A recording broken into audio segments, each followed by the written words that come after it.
On the day of my mother's funeral, my sister grabbed my face right at the graveside and broke my nose, trying to take my mother's necklace from me. In that moment, I realized I couldn't forgive her for that, just as I couldn't ask for what happened 15 years ago. We'd argued our whole lives about who would get that necklace. The crunch was soft, but final. People froze, their hands full of damp earth. She kept pulling, whispering, "It's mine," she promised. And the clasp cut into the back of my head. I didn't resist. I pressed myself against the cold stone and watched the chain slide into her fist like a small, obedient snake. "Elaine," I said through the blood, "let go." She left it for she replied, not meeting my eyes. "You don't deserve this," she screamed. I pressed a napkin to my face and felt the old pain I'd buried with duty, phone calls, and polite celebrations flare up. How could my own sister do this to me in front of the priest, the gravedigger, and heaven itself? And why did it feel like a second funeral? On the hope that we'd someday be kind to each other. There were whispers, hands on shoulders, a cousin stepping forward, the priest clearing his throat. I shook my head, wiped my nose, and told everyone I was fine. I knew better than to make a scene. Elaine always won the first act, the grip, the tears, the story told the loudest. 15 years ago, she won by telling a story she had no right to tell, and it nearly cost me everything. I kept silent then, too. I let rumors take root. I let the neighbors turn their backs. I remained faithful to silence because I thought it was kinder. Elaine. She tucked the pendant into her coat pocket, her eyes ablaze with triumph and fear. "You're not feeling well," she said, as if doing me a favor. "I'll keep it safe." "I know you will," I replied, and the calm in my voice surprised us both. We finished our prayers. I signed the tombstone papers, shaking slightly and pursing my lips. Mom would surely know. Then I walked to the car, closed the door, and let the napkins soak in. I thought of the frayed clasp of the pendant, which I'd mended last winter while Mom dozed in the chair. I thought of the box I hadn't opened in 15 years, taped shut and tucked in the back of the closet, where the only proof that Elaine's first victory had been rented lay. That evening, I made tea and picked up my phone. I scrolled down to a name I hadn't had a reason to use since the hospital called me to the meeting. I sighed, pressed the call button, and watched the steam rise. "Hello?" came a warm, cautious voice. "This is Marion," I said. "I need to get back something that was never my sister's. And I need to talk about what happened 15 years ago." I kept my nose taped and my mouth shut. Elaine had posted an old photo of Mom in the garden with a caption that used the word angel, as if it could whiten the dirt from her fingernails. She hadn't mentioned the necklace, which showed me it was more important to her than her pride.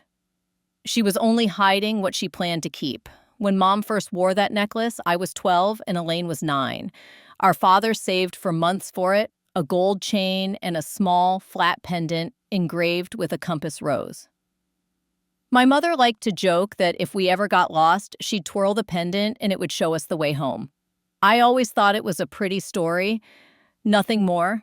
And then, last winter when her memory was starting to fray, a few hours later, she took my hands and said, "If something happens and you can't reach me, the compass knows." She smiled, her riddle solved. I kissed her hair and nodded because sometimes dignity feels like a game someone else is playing. Now I treasured that memory like a map. The compass knew. What did she mean? A story or a clue? I took the tape box out of my closet that night. The tape gave with a sigh, exposing the things that survived the last time Elaine and I stopped being sisters. A copy of the police report no one read closely, photographs from a staff party at the hospital, a ring of keys I'd returned but kept a copy of, and a letter I wrote but never mailed. At the bottom lay a printout of an email from a bank officer dated 15 years ago. It was addressed to my mother. Subject line, safe deposit box, authorized users. I had forgotten the detail until I saw the bank's name. Mother opened a box the spring my marriage ended. She told me it was for documents we don't want to argue about and asked me to be a co-signer. I refused. I was too tired to be anyone's witness. I assumed she'd added Elaine. Now the email said otherwise. Sole owner, Florence Pearson. No authorized users. The next morning, I took my swollen face to the clinic. The nurse winced, and the doctor confirmed what I already knew: a clean break. I asked for extra copies of the report and paid cash. Then I went to the bank. Banks have their own weather. Ours smelled like ink and quiet rules. The manager was a woman about my age with a careful haircut and a polite pen. I gave her my driver's license and my mother's death certificate. I said I believed my sister might try to access any account connected to a gold compass pendant, and I wanted to be notified of any attempt. She frowned at the pendant description. "We don't track items," she said. "I know," I said, laying the 15-year-old printout on her desk. "But you track behavior." Her eyes moved like someone reading a chart at the end of a bed. She typed, paused, typed again. "There is a safe deposit box under your mother's name. No co-signers. Accessed last 19 months ago." "By her?" "Yes." A fraction of a smile, small, professional. "Your sister would need a court order or an executor letter to enter. Do you have—" "Not yet," I said.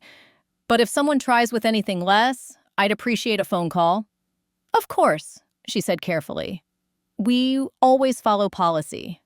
Policies are strongest when someone is watching." I made sure she saw that I was. On my way home, the second hook of my grief scraped open. What if the necklace wasn't sentimental at all?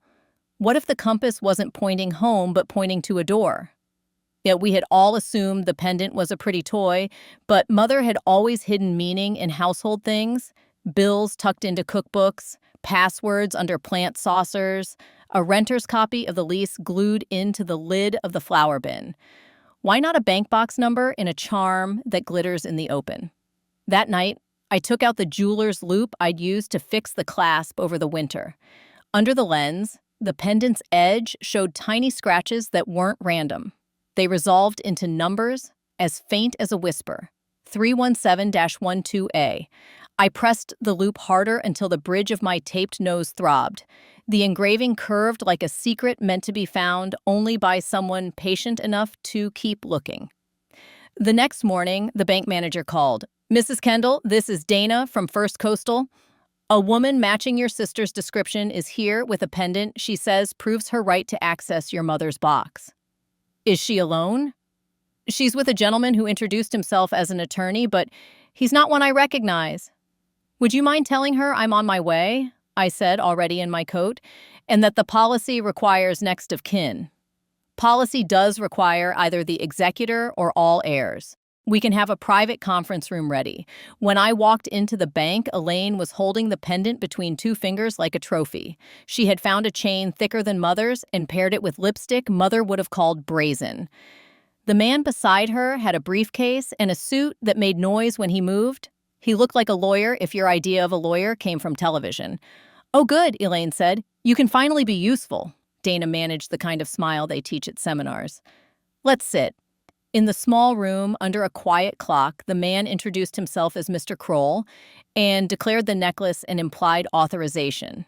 He used words like testamentary intent and constructive possession. I let him talk until he mistook my silence for permission. "Mr. Kroll," I said when he paused for breath, "do you intend to put in writing that you advised my sister to open a safe deposit box without letters of administration?" He shifted. "We're exploring options." "We're exploring grief?" I said. "And greed." I turned to Dana. "You said the last access was 19 months ago. That was when Mother stopped driving. Before that, she went in quarterly." Dana glanced at the screen. "That is accurate." I laid the loop on the table and held up the pendant. 317-12A, that's the box number, isn't it? My mother didn't leave this as inheritance jewelry. She left it as a signal. She knew we'd argue. She knew Elaine would reach. She knew I would read Elaine's mouth tightened. "She promised it to me." "She promised you many things," I said. "Some you deserved." "This you earned at a grave." Dana cleared her throat. "Before any access, we will need legal documentation. In the meantime, for the safety of the contents, we can place a temporary hold." "Do that," I said. "Fine," Elaine snapped, standing. "But when we come back with the papers, we go in." You still have my mother's property, I said, nodding at the necklace.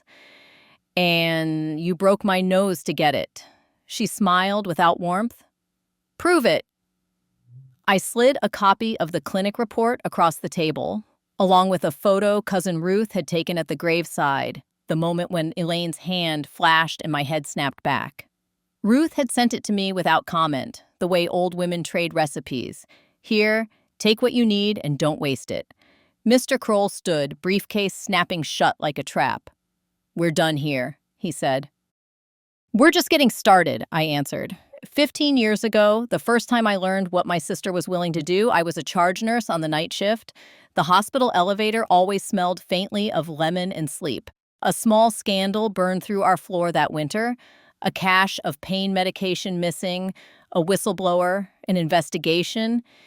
The night the auditors came, I found a bottle of pills in my locker. I hadn't taken them. But there they were, and within a week, my supervisor asked me to resign quietly to avoid embarrassment. I had a teen daughter, a mortgage, a husband who was already spending his days at the hardware store for the social life. I resigned. The rumor never said my name, but it inserted itself in everyone's pauses. Marion left suddenly, didn't she? People don't forget the smell of scandal. They decide it belongs to whoever is closest. Years later, when I could look at that winter without choking, I remembered things that I had dismissed as noise. Elaine visiting the floor more often than made sense, bringing coffee to the security guard she later dated. Elaine picking up my keys by mistake. Elaine crying into my coat about bills and acting surprised when I noticed a pharmacy bag in her purse. I didn't push. She was my sister. She said she was trying. A month after I resigned, an anonymous letter arrived at my house with 3 lines. Check the supply closet logs, Thursday nights, check the badge swipes at 2 a.m., Matzol, and ask your sister about Thanksgiving weekend. I hid the letter. I checked nothing. I told myself I was protecting the family. I mistook quiet for peace. When Mother's mind started to slip last year, she sometimes mixed her daughters. Once she called me Elaine and whispered, I didn't tell about the pills because you cried. I said nothing because it made her smile to think she had protected me. That's what the necklace had to fix. Not inheritance, not keepsakes. A correction of the story, the box would tell it its way. I hired help where Elaine wouldn't think to look. Not a defense attorney or a big firm litigator, but a woman named Suri.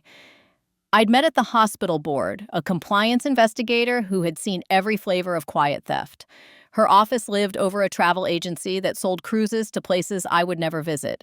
Suri kept a fern alive without sunlight and listened more than she spoke.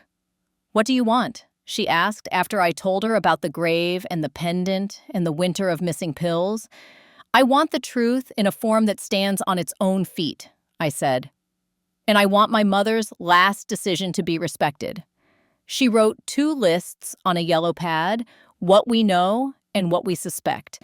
Under know, she put necklace engraved, safe deposit box exists, sister attempted access, clinic report documents injury, photo corroborates, box number found. Under suspect, she put sister connected to old medication diversion, mother used box for evidence and will, sister will return with attorney and possibly forged papers. Evidence ages badly, Suri said, but greed doesn't. If your sister took from the hospital, she did it the lazy way. Patterns will show. She sent 2 requests, one to the hospital for badge swipe logs from 15 years ago, citing a pending legal matter, and one to the bank for a notice when letters of administration were filed. She also found Mr. Kroll's office, a strip mall firm known for handling landlord disputes and last-minute divorces. Elaine had always chosen the impressive-looking over the truly skilled. It kept her in rooms where her voice carried. 2 days later, Dana from the bank called again. The court received a petition to appoint an administrator for your mother's estate, she said. Your sister filed? On what grounds? Claimed to be the only available heir. She marked you as unable to serve due to medical instability. I put the phone down and let my hands sit flat on the table. Medical instability, a broken nose, and a quiet life. I remembered how quickly people accept a story if it lets them avoid choosing sides. Was that what I had done 15 years ago when I let my resignation speak instead of my mouth? Suri read the petition and laughed without humor. They always reach too far, she said. We'll file a response. Meanwhile, be ready. Ready for what? For the second act, she said. You said your sister always wins the first act. The second is yours. Two things happened the same afternoon. The hospital replied with a partial log, Tuesday through Saturday, entries for November and December 15 years earlier. The only badge swipes after midnight on 3 Thursdays belonged to employees on duty and a visitor pass, signed out at 8 p.m., returned at 2:15 a.m. each time. The front desk clerk's name on the sign-out line matched the man Elaine once dated. The second thing was a voicemail from Mr. Kroll, crisp and annoyed.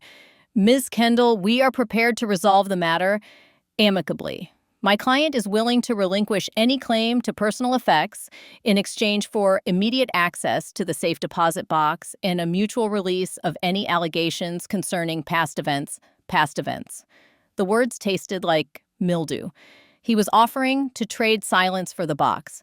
Days later, a car idled in front of my house for an hour and then drove away when I walked toward it with my phone held high. I slept without opening the curtains. Suri set the next scene. You don't chase, she said. You invite. We scheduled a family meeting at Mother's house, the only neutral ground left that still felt like ours. I baked lemon bars because people eat differently when there is something sweet on the table. I laid out the photographs Ruth had found, the clinic report, and a list of items I planned to include in the inventory for the court. At the bottom of the list, I wrote in neat letters, gold pendant with compass rose, currently in the possession of Elaine Pearson. Elaine arrived with Mr. Kroll and a new necklace, the gold compass tucked at her collarbone. She didn't take off her coat. Make it quick, she said. We have an appointment. Where? I asked. None of your business, she said, which meant the bank. Shuri sat at the head of the table like a teacher. Thank you for coming. This is being recorded. She set her phone in the middle where everyone could see it. Mr. Kroll started to object, then nodded when she quoted the state's one-party consent rule. He had finally read a statute. I'll be brief, Suri said. We're here to handle 3 things. 1, personal items belonging to Florence Pearson. 2, documentation regarding the safe deposit box. 3, an incident at the cemetery that resulted in bodily harm. Alleged, Mr. Kroll said. Photographed, Suri replied. Elaine kept her eyes on the lemon bars. Mother wanted me to have the necklace, she said. She said it every time you left early. Left early from where? I asked. From life, she said. From holidays. From being her daughter? The anger rose like a blush, hot and familiar. I left early to wash her hair, to pay her bills, to keep my own child fed. Where were you at 2 a.m. on Thursdays, 15 years ago? Her head snapped up. What? Suri slid a photocopy of the visitor pass logs across the table. We'll be asking the hospital to subpoena the security footage. They may not have kept everything, but patterns tend to survive. Mr. Kroll put a hand on Elaine's arm. We're not here to discuss ancient history, he said. We're here to apportion an estate. We're here, I said, to decide whether we still recognize each other. I looked at Elaine's face, at the small scar under her lip from when we were girls, and she fell from the garden wall. I remembered holding her hand at the emergency room, telling her not to cry because crying made the nurse fumble.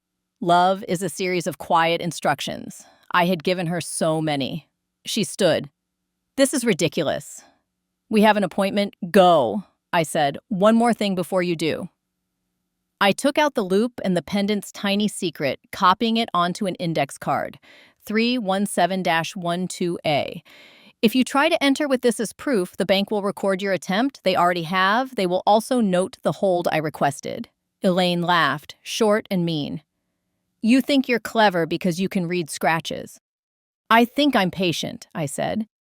And I think I know what's in that box. What? She said, despite herself. Mother's handwriting, I said. And Something with your name on it that you don't want read out loud. Mr. Kroll gathered his papers. We're done. They left without touching the lemon bars. I wrapped the plate in foil and carried it to Ruth's house. We sat at her table and ate in silence until we felt human again. What's in the box? Ruth asked finally. I don't know, I said, but I know what I wish is in it. What's that? A beginning, I said. The beginning arrived on a Monday in a beige envelope from the court, a hearing date for temporary administration, 10 days away. Suri put it on her calendar with a red dot and then told me to take 2 days off from thinking. Your mind needs to be sharp, she said. Do one ordinary thing you've been putting off. I cleaned Mother's pantry. I lined jars of lentils and sugar like small soldiers. In the corner, under a sack of potatoes turned to mush, I found a tin of buttons. The lid stuck. Inside, under a riot of plastic circles, lay a key with a red dot of nail polish at the top. Bankers still love keys. The number was stamped into the metal, 317-12A. I sat on the floor with the key in my lap and laughed until I cried. The compass didn't point home. It pointed to a box that required a key no one thought to look for in a life lived among sewing kits and soup cans. I texted Suri a photograph. She sent back 3 words. Do not gloat. I won't, I typed. I'll prepare.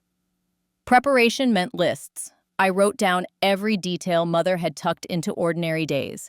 The time she told me to oil the front door hinge because secrets deserve quiet. The way she labeled the freezer bags in block letters when her cursive started to wobble. The day she handed me the necklace and said, if you take this, you take the rest. I had thought she meant responsibility.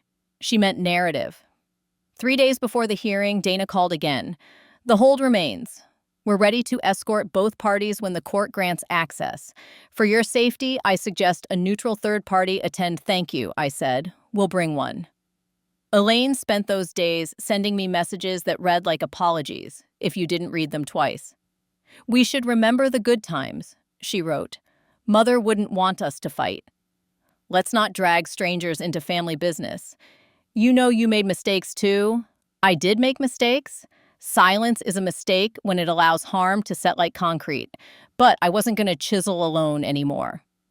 The hearing took less than 20 minutes.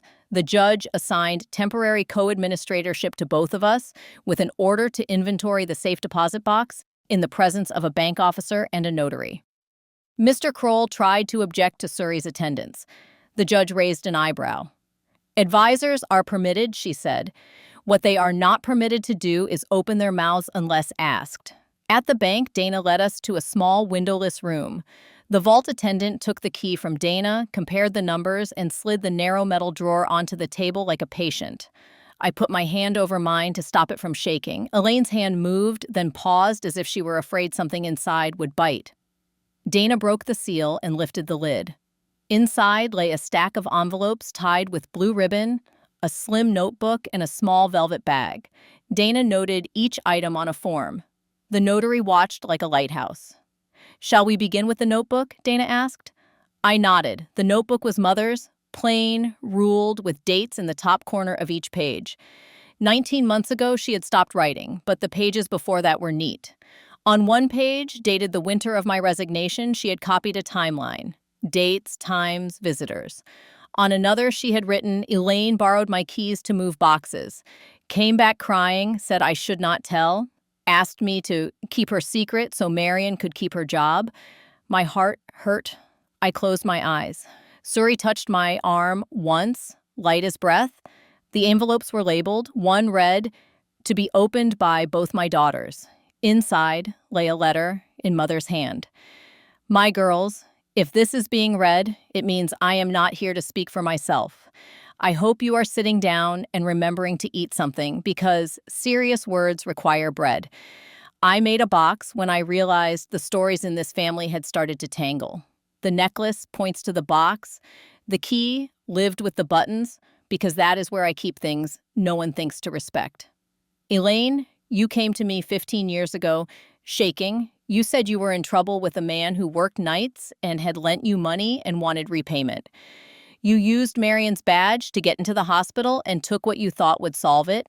You told me it was a one-time mistake, and I believed you because I wanted to. When the pills turned up, you cried and asked me not to tell. I chose silence because I thought I was protecting both of you. I was wrong. Silence protected the wrong thing. Marion, you bore the shame I should have cut in half. I am sorry. I leave this letter to undo what I did with my fear. The truth does not belong to me anymore. It belongs to the two of you. Do with it what keeps our name clean in the light. As for belongings, the house will be sold as you see fit. The proceeds are to fund the grandchildren's educations. The necklace is not a jewel, it is a signpost. Whoever holds it must also hold the truth. If you cannot carry both, put it down. Mother. The room was quiet, except for the clock I could not see. Elaine's breathing came shallow, then fast. She misremembered, she whispered. Her memory? She wrote this when her memory was strong, Dana said gently, and there are more pages. The ribbon bound 2 more envelopes. One contained photocopies, the visitor pass logs Suri had found, bank statements with small, regular withdrawals during that winter, a photograph of Elaine and the night shift security guard at a diner. The other held a photograph of the necklace itself, with the numbers on its edge circled in pen and underlined twice. Underneath, in mother's block letters, for the day my daughters stop lying to each other. Elaine reached for the letters, then stopped when Dana cleared her throat. We will make copies, Dana said. Originals remain in the box until the estate is settled.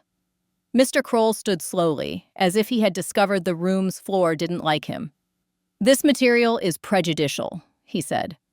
It's the truth, I said. It's the thing she left. What do you want? Elaine asked. Her voice had lost its blade. It sounded like the girl who fell from the garden wall and tried not to cry.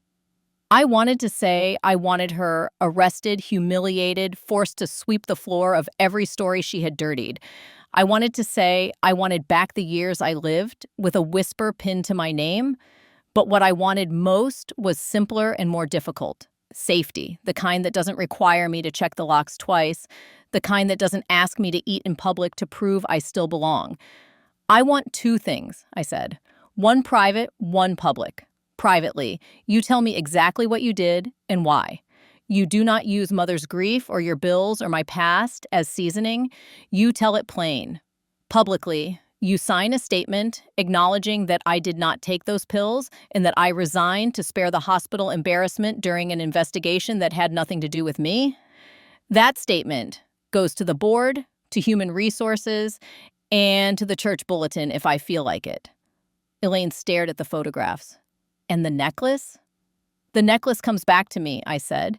Not because I want it, but because I'm the only one who knows what it is. She closed her eyes. He promised me it would be simple, she whispered. The man at the bank? He said families do this all the time. Families do many things all the time, Suri said. Some of them become police reports. Some of them become history. Decide which pile you want. Elaine nodded once. I took the pills, she said, each word landing like a nail. I used your badge. I told Mother I would put them back, but I didn't. I thought, she swallowed. I thought you would be fine. You always are. The old anger flared, then faded. I was not, I said. But I learned to be. Dana closed the box, resealed it. We're done for today, she said. The statement went out 2 days later on Mr. Kroll's letterhead. It was not an apology. Apologies require a bone-deep honesty Elaine hadn't grown yet. But it was enough. The hospital board filed it. Ruth clipped the church bulletin and handed it to me in a plain envelope, as if she were returning a borrowed dish. The rumors slowed, then stilled. That might have been the end if not for the velvet bag. Suri returned to the bank alone the next morning to catalog the remaining items. She called me from her car afterward. There was one more thing, she said, in the bag. What? A ring, she said. Not jewelry. A small brass ring with notches. Locksmiths use them to change the combination on simple safes. Mother didn't own a safe, I said, and then I saw it. The old sewing cabinet in her bedroom, the one with a drawer that stuck and a false bottom we used to hide notes from each other when father was in one of his moods. I had forgotten it because grief rearranges the furniture in your mind. Under the false bottom lay a ledger. Mother's small, vigilant handwriting filled the pages. Household bills, donations, cash slipped to neighbors, and a column labeled purchases with dates that lined up neatly with Elaine's withdrawals that winter. The security guard's car payment caught up, a landlord paid, a pawn shop ticket redeemed. Mother had covered the holes as they appeared like a woman plugging leaks in a boat with her hands. At the end, she had written, "My girls, I am writing down what I did because I am afraid of being the only witness. If I forget, paper will remember. If paper is lost, then you must become smart in each other's direction. Don't let a man with a briefcase teach you your own history." I sat on the edge of Mother's bed with the ledger in my lap and the necklace on my palm. "What now?" I asked out loud, as if the room could answer. Now meant boundaries. Shuri drew them like lines at a crime scene.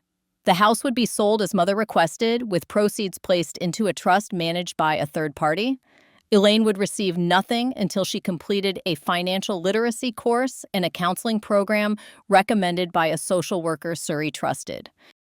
The necklace would remain with me until the estate closed, then go to my granddaughter, the one who asked all the right questions at the funeral and didn't flinch when the world behaved badly.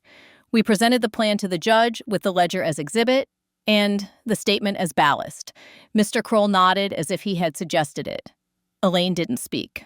When the order was signed, I felt something unclench in my chest that I had mistaken for my heart aging. Justice doesn't always look like a gavel. Sometimes it looks like a woman in her late 60s standing in her kitchen and deciding which traditions to keep. I kept Mother's lemon bars and her habit of labeling freezer bags. I kept the way she folded towels in thirds so they stacked neatly. I did not keep her silence. At the church's fall fair, Mrs. Alvarez, who used to lower her voice around me, asked how I was doing. I said, plain as a grocery list, my sister and I had a hard time after Mother's death. There were old lies. They're being corrected. I watched her process both the content and the tone. She patted my hand. "It's good to correct the truth," she said. "It gets shy when you leave it alone too long." Elaine and I met once more in Mother's garden in late October when the last marigolds burned themselves out. She stood with her hands in her pockets like a child denied recess. "Do you hate me?" she asked. Hate would have been easy. Hate is sharp. It makes you feel decisive. What I felt was heavier and more useful. Knowledge. "No," I said. "I know you." She nodded, accepting the verdict the way a patient finally accepts a diagnosis. "I'm going to the classes," she said. The counselor is kind?" "Good," I said. She looked at the necklace at my throat and smiled, small and real. "She put numbers on it," she said. "That's such a mother thing." "It is," I said, touching the pendant. She turned a pretty thing into a tool. "Like you," she said, and then laughed, surprised at her own generosity. We stood together a while longer, silent in a way that didn't harm. Before she left, she reached into her pocket and took out a small plastic card. "I canceled this," she said. "It was the store card I opened in your name the year you resigned. I told myself it was an emergency. It wasn't. I took the card and felt the last stubborn piece of anger lose its grip. Thank you," I said, "for not making me find it in a drawer." She nodded. "I'm trying to learn to put things where they belong." "So am I," said. A month later, after the house sold and the trust opened, I took my granddaughter to the bank. We watched Dana slide the metal drawer onto the table one last time. The compass pendant sat in the velvet bag like a coin from a country we had both left. I held it up and showed my granddaughter the tiny numbers on the edge. "What's that?" she asked, beside me, serious. "A reminder," I said, "that when you inherit something, you also inherit the story that comes with it. Learn to read it, learn to question it, and if anyone grabs your face for it, you make sure the right people are watching." She laughed, then sobered. "Grandma," she said, "why didn't you tell everyone 15 years ago?" I thought of Mother's ledger, of Elaine's small, terrified handwriting on a receipt, of my own resignation letter folded into a bathroom drawer. Because I confused peace with quiet, I said, I won't again. We left the bank with the pendant in a new box and the ledger in a copy I could touch without tearing. On the sidewalk, the sun felt like forgiveness without the price tag. I breathed in and did not count the cost. At home, I hung the necklace on a hook by the door, not to display it, to remember that doorways have hinges and hinges need oil, and oiling is an act of love. The kind that looks like work, the kind that teaches you where to place the weight so the door opens without a sound. That night, I set 3 bowls again, the way I had the evening of the funeral, one for the past, one for the present, one for the future. I filled the first with lemon peels and let them curl like yellow commas that would not become sentences. I filled the second with soup I could finally taste. I filled the third with an idea. In the morning, I called the hospital and volunteered to speak to the new nurses about what happens when a story goes wrong. I called the church and asked for a slot at the women's circle. I called the bank and thanked Dana for following policy when it mattered. I called Suri and asked her to lunch. This isn't revenge, my granddaughter said when I told her about the talks. No, I said, smiling. This is what keeps revenge from being necessary the next time. She traced the compass on the pendant with one finger. Does it point anywhere? Yes, I said, pulling her into a hug that smelled like lemon and safety. It points to the person who can read it. My grandma told me this story. I have many more stories. Subscribe so you don't miss the most interesting things.